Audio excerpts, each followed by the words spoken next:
This is the Ramana Maharshi Self-Knowledge Satsang. Self-knowledge is what brings self-realization, the deep experiential knowledge of your own existence here and now. This is a time for self-reflection and self-inquiry. Know yourself and be always free and at peace.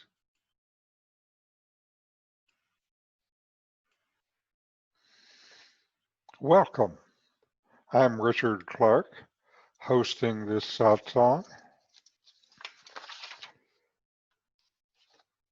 I hope the Arunachala video at the start got you in the spirit of Arunachala, where Ramana Maharshi lived out his life.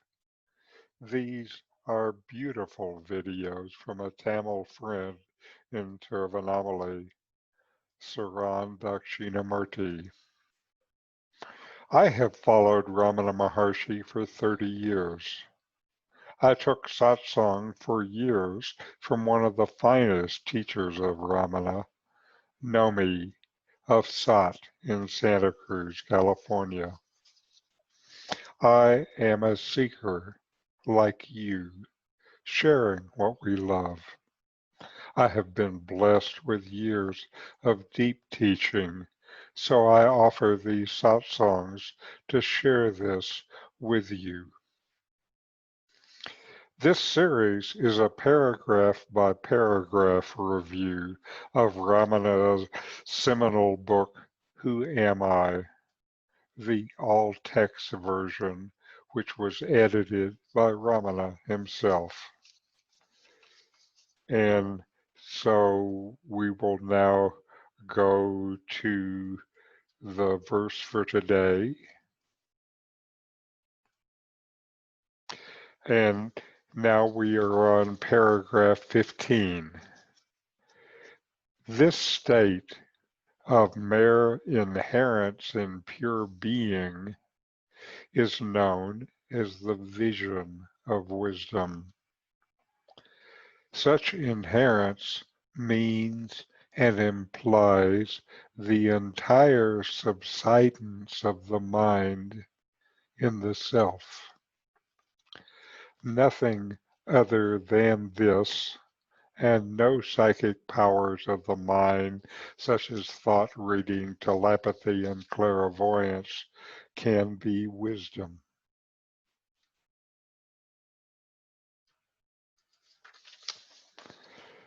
Ramana directs the seeker to the deepest wisdom. Do not stop until the direct, immediate experience, the knowledge, is pure being, is only consciousness. Here, being and consciousness are the same, one thing, not two things combined, just one and the same. Ramana tells the seeker that he should not be satisfied, should not stop at the ego-gratifying state of mere powers. Powers are not wisdom. Ramana said that powers are for the ego, for the mind, and always he reminds you that you are not the mind. I've known people attracted by their experience of powers, and they have never gotten past this. The direct knowledge of consciousness as consciousness itself, the direct stand as only being, is the only appropriate goal for the seeker of self-realization. Keep going deeper until the seeker and that which is sought are known and experienced as one and the same, until you are what you know. Here is non-duality. This is Shiva, absolute consciousness. Here is where Ramana stood and shone on all with the light of being. Here is where Ramana directed those who came to him for teaching. Now some practice notes. Where is your present stand? Is it as an individual? Is it as a body? What you experience is limited by your stand. Is there any individuality, any separation into this and that in pure being? Is being a body? Does being have a body? Does your sense of I rise from this seeming individual, or is it something that is always in your experience?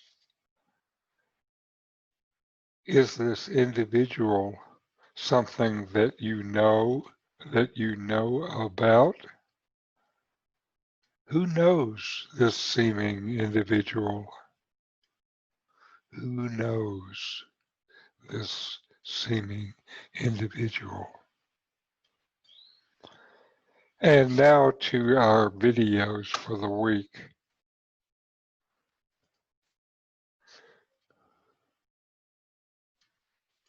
We'll start with Swami Sarvapriyananda. This dynamic Swami is head of the New York Vedanta Society. Today's talk is You Look Within Yourself.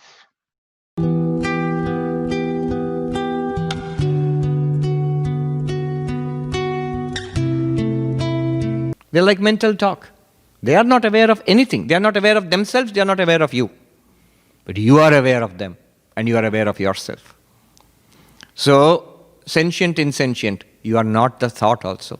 Similarly, inwards, anyantaratma vijnanamaya. See, the Upanishad is taking us, Vedanta is taking us step by step, inward, subtler and subtler and subtler.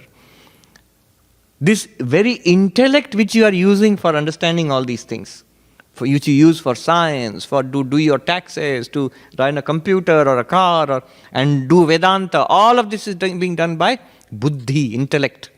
We saw in Sankhya the first manifestation from Prakriti. That intellect. Am I the intellect? That seems to be right. I am that power of understanding. But apply the same logic. Changing or unchanging? Intellect changing. Are you aware of the workings of the intellect? Yes, introspect, you will immediately be aware. And is the consciousness on the side of the intellect or on your side? On your side. Even intellect is lit up. The insights of the intellect are lit up by awareness. You are consciousness. Intellect is something that you are conscious of. I am not the intellect either. Push beyond that, you will hit a blankness. That blankness, am I the blankness? Again note, are you aware of the blankness? Yes. Then the blankness is an object. You are that which is aware of the blankness. If you push beyond the blankness, it's the same thing, changing, unchanging, drashta, drishya, and sentient, insentient. If you apply those three rules, you will see, I cannot be that blankness. That's that Anandamaya Kosha, the last sheath of the human personality. Beyond that is the real you. And we wait at that point. Yes, now he's going to tell us the real Atman. I'm going to be enlightened now. And Upanishad keeps quiet strategically at that point. Layers, physical body, I'm not that. Changing, unchanging, object and subject, sentient, insentient, good. Then the prana, I'm not that. Changing, unchanging, subject and object, sentient, insentient, all right. The mind, same three rules. I cannot be the mind. Intellect, I cannot be the intellect. The blankness beyond the intellect. Remember, all of these things are available for your inspection right now. You look inside yourself, you will find all of them. Then after that blankness, now I'm waiting. He will surely tell me. Upanishad will surely tell me, now reveal to me my real nature as consciousness, and I will be enlightened and be done with the Vedanta thing and get back to my life. I have more important things to do. And Upanishad keeps quiet. At this point, the student gets a doubt. The student asks the teacher, so there is no self? Asat Brahma iti Veda chet. Here is the crucial point, where Buddhism, Advaita, Vedanta, that crucial discussion takes place. Brahman does not exist then? Atman is the self, is not there? And the answer is, asanneva sabhavati. That means you would not exist. If someone asks at this point that, is Brahman not there? Then you yourself would not exist. But you do exist. Now you see where you have been forced. Whatever you thought you were, you are now convinced I am not those things. Clearly I am none of them. So I do not exist. But you do exist. All the things that you thought you were, those things are clearly you are not. And if you think you are nothing, that also you are not. You are not a thing, you are not nothing. What are you?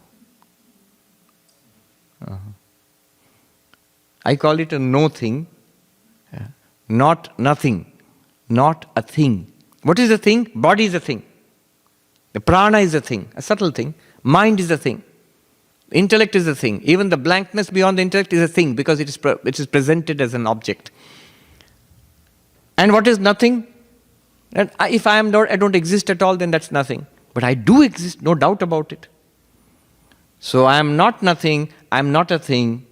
This is the meaning of neti neti. The first neti means not this. The first neti is, it covers every objective thing that you can present. Am I this? Am I this? Am I this? No. Neti. Then, am I nothing? Neti. Not even that. How does it work? It is here you must instinctively grasp it. How do you instinctively grasp it? Like this. That story of the 10th man.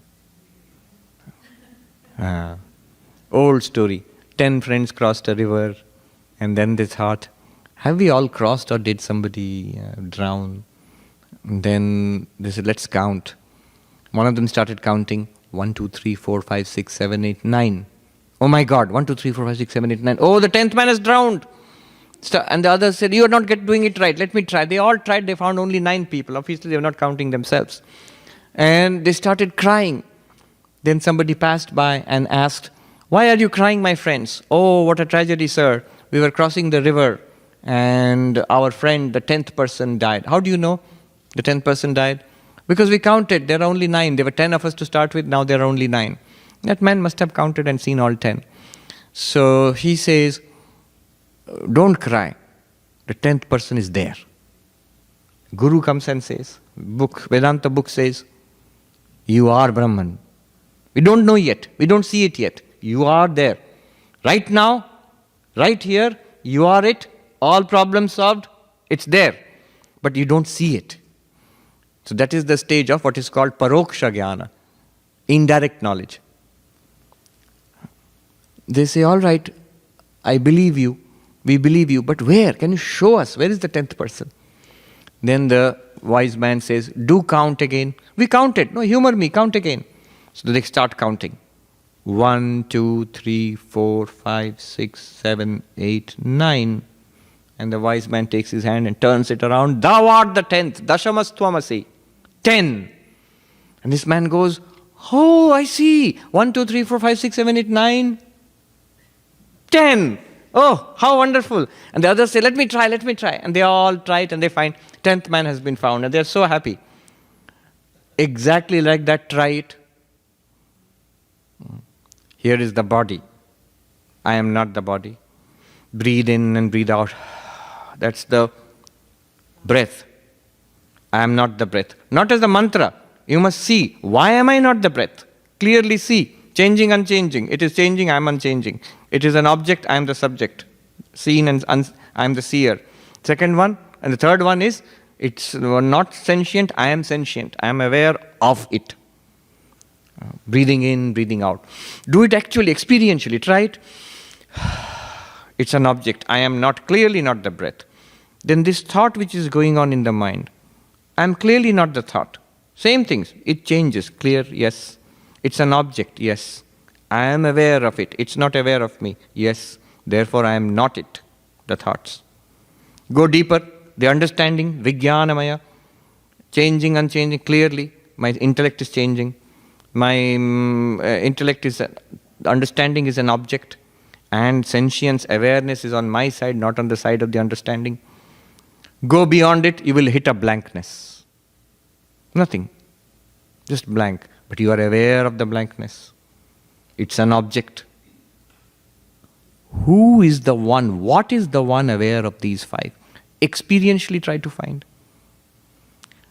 Always, when you're disturbed, go back to the most physical thing, the body. See, touch, feel. This one, I am not. Just like the doctor had that experience by seeing the X-ray, clearly, nowhere in this I am there. And I am not. And you must be able to defend. So they were saying that in the orientation, whatever you must be ready to defend every word you put down. So you must be ready to defend. Why am I not the body? Give 3 reasons, 3 marks. Yes. Could you say more about this combination between sentient and unsentient? Yes. How do you differentiate? It's a very elegant discrimination. Discrimination, let's use the word discernment. So, very elegant discernment. Or if you are aware of it, then awareness is on your side, and that which you are aware is not aware. Awareness is not on its side. Start with an object and a book. Book. Clearly you are aware of the book. Awareness is on your side, not on this side. Book is not aware of you. You might at this point say, yeah, that's true of the book. But if I look at you, Swami, I am aware of you, but you are also aware of me. But again, the answer is, I am aware of your body. I am aware of your gestures. I am aware of your speech. If I were a telepath, I would be aware of your thoughts, but I would never be aware of awareness itself. So, awareness never becomes an object. Awareness is ever the subject. And whatever you are aware of is insentient. The awareness itself is sentience. It's a very elegant knife. You would apply it in your experience, you will see clearly it will divide into 2 parts. The pure subject and everything else. Yes. So maybe the part where you talk about witnessing your own thoughts, Hmm. and then this discerning that your thoughts are object, Hmm. and the one who, being aware of your thoughts is the awareness is the subject. Sometimes witnessing your own thoughts itself feels like a function Hmm. of other portions of the mind. Correct. How do you get past that? Do you see the question? Important question. Is it not the mind itself witnessing the mind? True, the mind can witness the mind. It's called introspection. Look inside. But the interesting thing is, when the mind is not witnessing the mind, you're not actually trying to see what's in your mind. At that time, don't you feel flashes of happiness, misery, understanding, memory? All the time the mind is working. And the inputs or the outputs of the mind are presented to you without any effort, without trying to see what's in your mind. That means it is being presented to consciousness. It's a very delicate thing which I'm saying. Consciously, deliberately looking at my mind, that's an activity. That's also a mental activity. But when you don't do that, even then the activities of the mind are being continuously presented to you. You don't have to look always. You see something delightful. So are you delighted? Let me introspect. Am I delighted or not? Yes, there is delight. Yes, I am delighted. No, we immediately have a smiley face. Oh, it's so delightful. That delightfulness was experienced directly without mind thinking about it. What was experiencing effortlessly the delight or the lack thereof? You will notice what I'm pointing towards is never an object. You'll never be able to catch it. Why? Because it is the one looking. Whatever you can catch is a function of the mind. That's basically what I was thinking when you were asking everyone, is it real, and it died down. The next video is from Rupert Spira. Rupert Spira has spent his life studying and practicing non-dual teaching. He brings this as the base of his teaching. His talk today is Just Be Pure Knowledge. When I experience the state of knowing, state relatively, it's unstable. Of course, it's just unstable. It's quite normal. But I noticed that in the yoga class we have during the morning, you proceed according to a certain pattern. First, we stand in knowingness, and then we go in activities very simple and towards more complex, very slow to faster. Having our lover looking on the left side, the right side, and after it's much more complex after. So, is that a kind of rule that I can apply to different situations? Always, when I'm not in the knowing, if I have the opportunity to do nothing, I just do nothing. And then what I feel that I got my stand in the knowing, proceed to activities always from the simpler and growing slowly to the more complex. Do you think it's a way to proceed? Yes, yes. But just before, let's just rewind a little bit. When you say that the knowing is not stable, you're sometimes in it and you're sometimes not. Well, when I am in the knowing, it is stable. Yes, if an activity, if the sound of the music just suddenly pop up, then whoop, I'm away. But what do you know of the sound of the music other than knowing? Does the sound of the music or the sound of the PA system shorting or whatever it did, does it interrupt knowing or disturb it?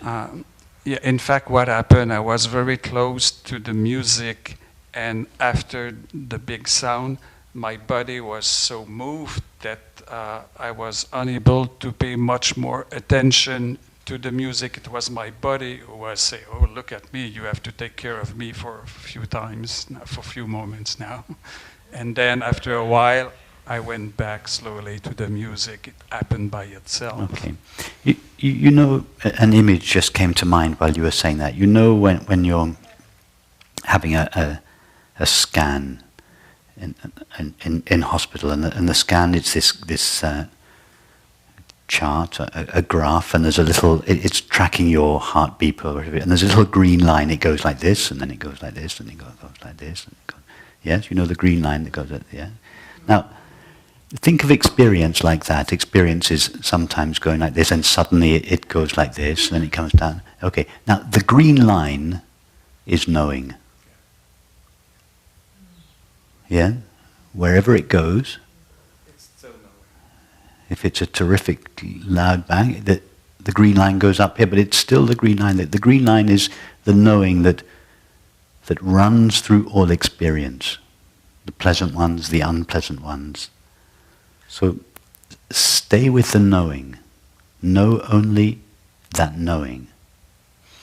And that knowing is, when I say stay with it, it suggests that you are something other than the knowing, and that you have the possibility either of staying with it or not staying with it. That is a limitation of language. It would be more accurate to say, just be that knowingly. You are that anyway. You are that knowing. You are the green line that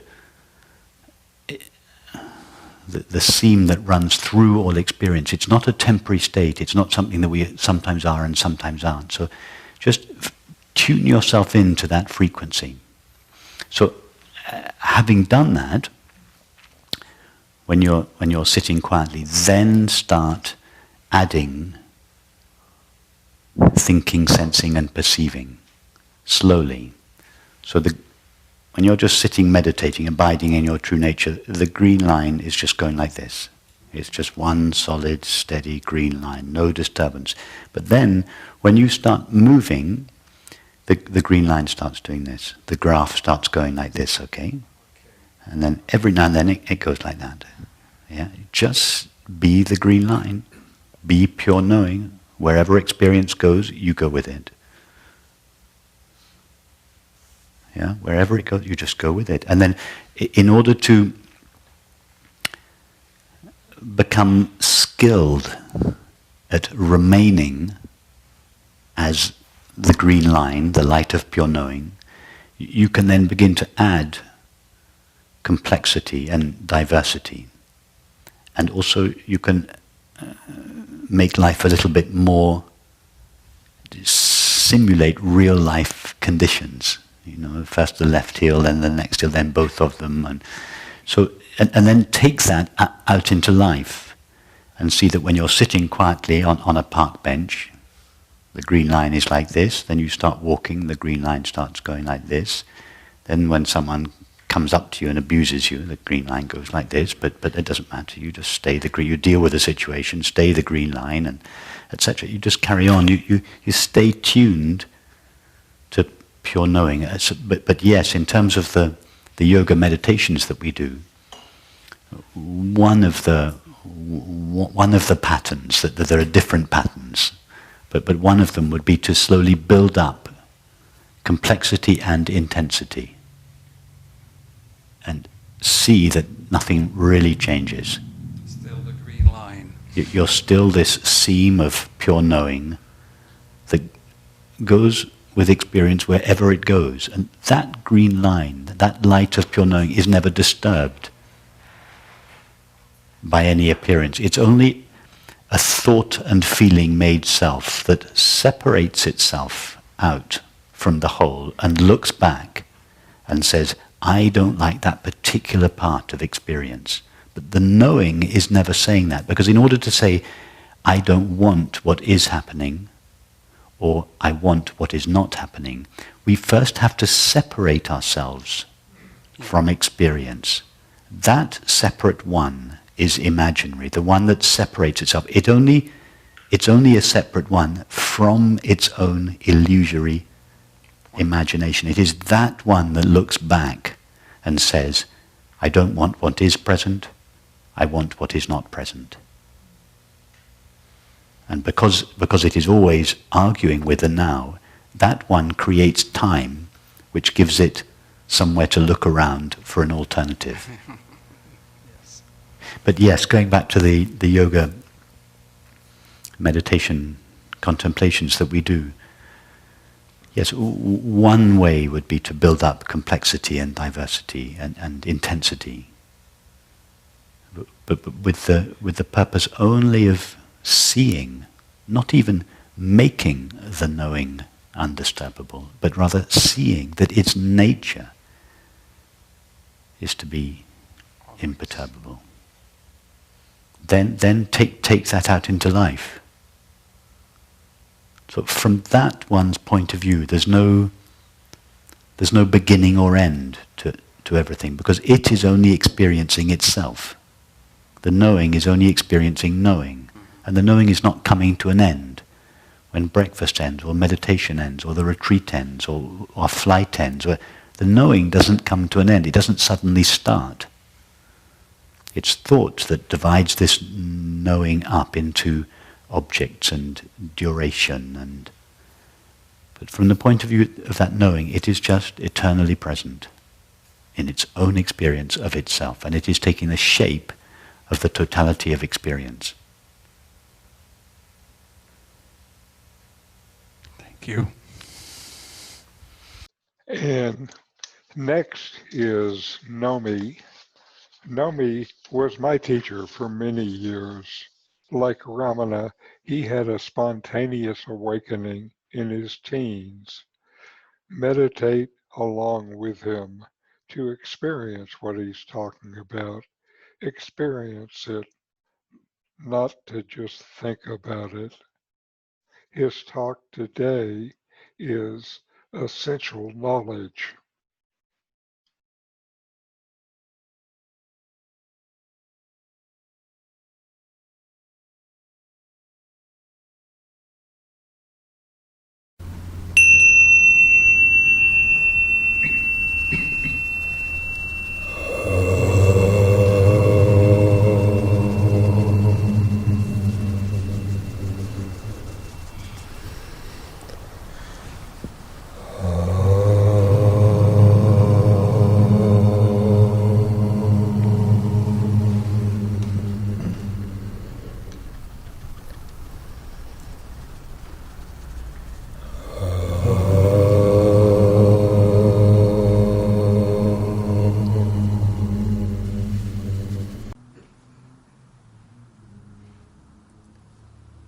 True knowledge is essential.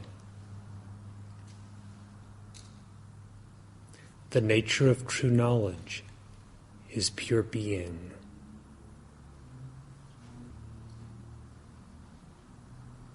In true knowledge lies peace and liberation. Such knowledge is non-objective in its character.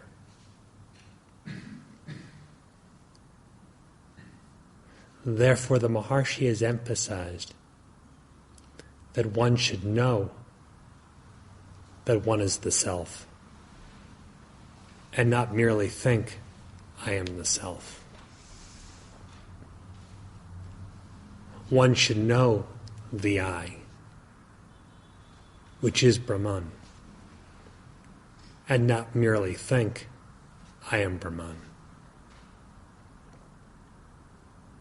One should know that I am all that there is, and not merely think, all this is Brahman or all this is the self.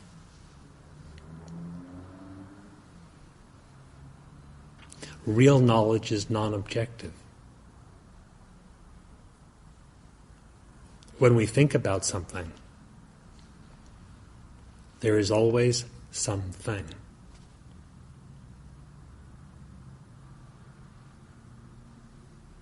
One's thoughts are always objective and seem to shine only by the reflected light of consciousness, which is real knowledge.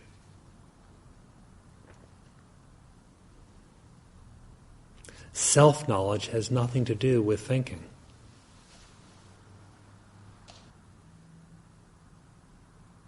It is neither thinking of something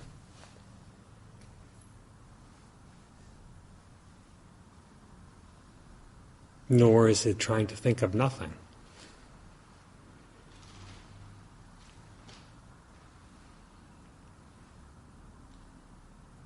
It is the non-objective, hence thought transcendent, awareness of one's own nature.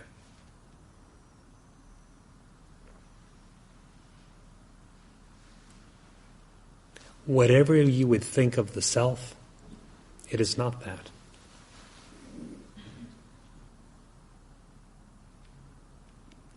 Who you are is inconceivable.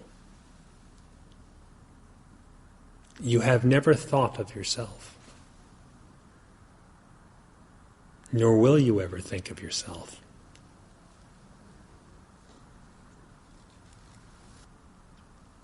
What you are is forever non-objective. The non-objective is the eternal.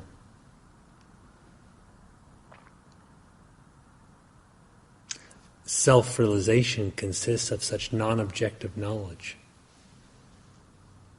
and consequently, it also is eternal.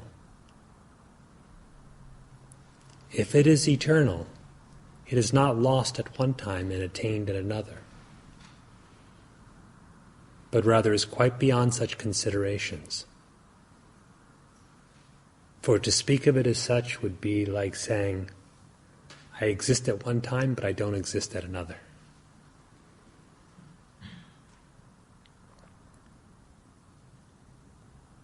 The inquiry to know who you are consists of the very knowledge itself. Who am I?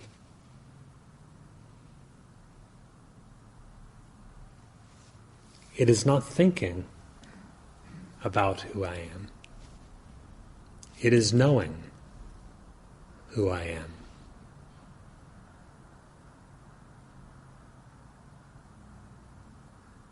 Within the context of thought, there are ever so many possible states and conditions, ranging from the sensory, which are a kind of thought, for they are only in the mind, to that which is more subtle. But you are not any of that, nor are you in any of that.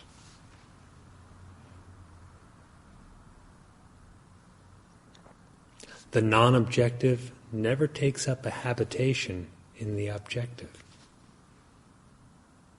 That is, the real does not take up a home in the unreal.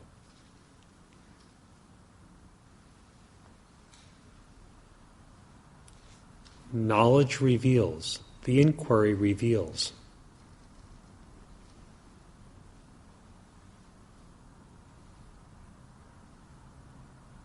Inquiring to determine your own nature. Do not so much try to think about yourself, rather discard all thought as being superfluous, utterly incapable of defining what in truth you are.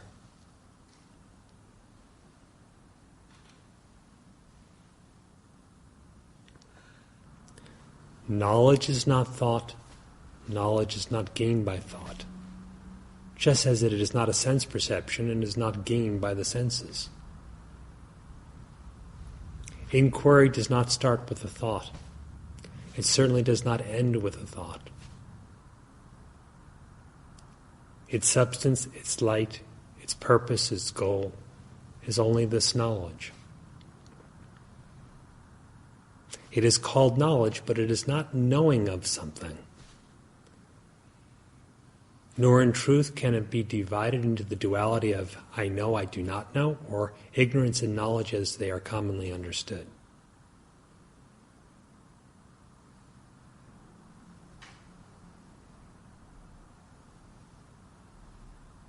With what light do you know yourself? By what means do you know that you exist, even now?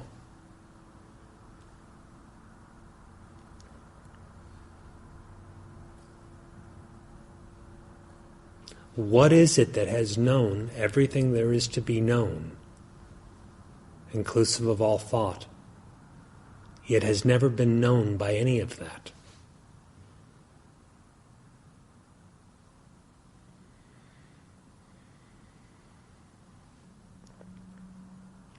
To consider yourself as if on one side of the wall of thought, and the self to be found on the other side of it, is just another thought.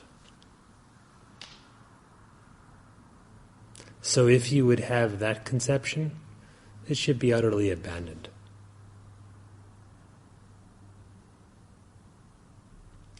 As the Maharshi frequently instructed, for whom are the thoughts?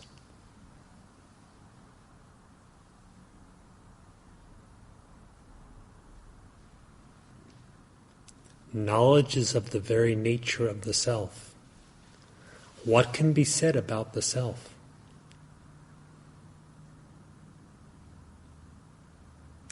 It exists.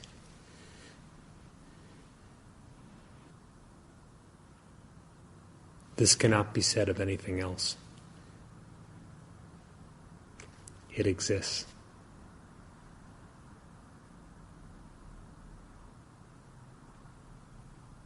Because the ideas of anything else are entirely based upon misidentification, the confusion regarding the nature of yourself.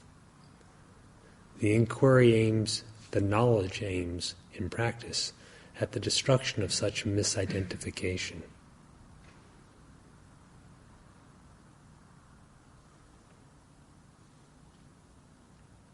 If misidentification ceases, bondage is found to be entirely unreal.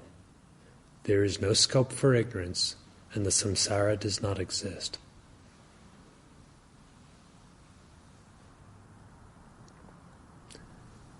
Therefore, knowledge consists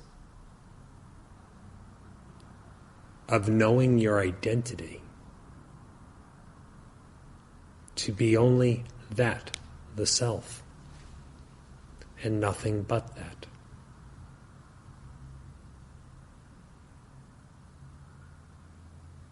The dissolution of misidentification, or we may say the absorption of one's identity in that, as that itself. Such is the knowledge.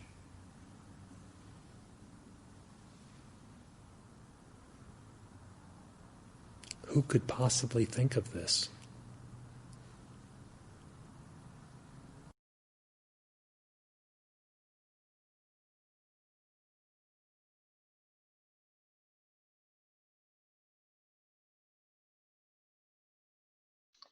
And we will do a short meditation. Notice that you exist. You exist, and you know you exist without thinking of it or sensing it. This knowledge is deeper than thought or the senses.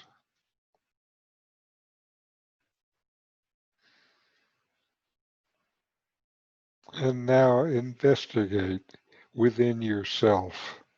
Inquire, can you know the self with the mind?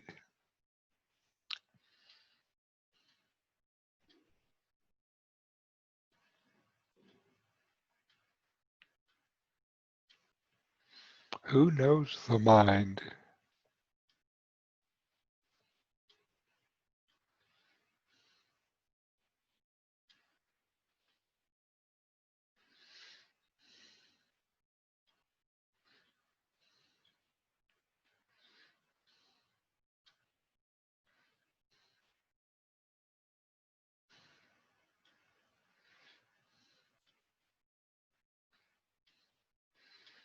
The self, which is consciousness, knows the mind.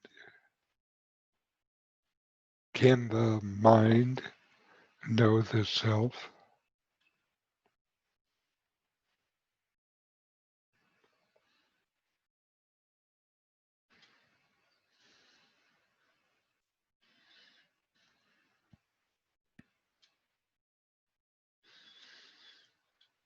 Who am I?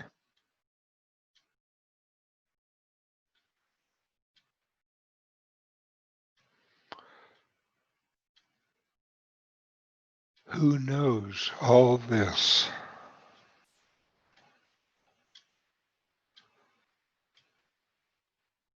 Who knows?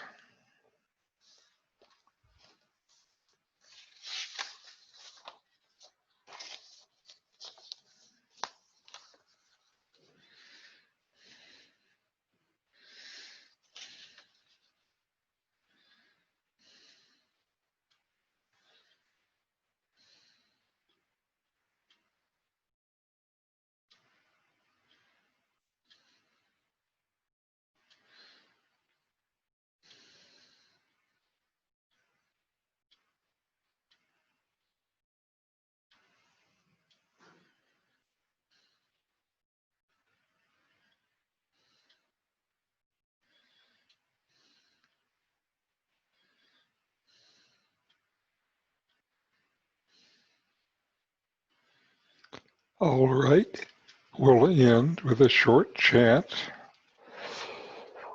Om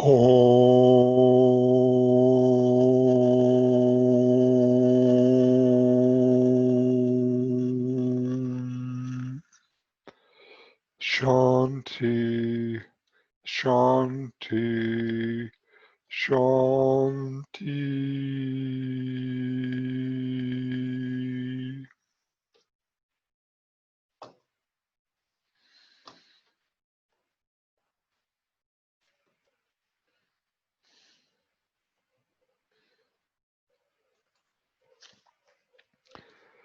If this satsang was of interest to you, I have more resources, a free book site, a YouTube site, and my blog.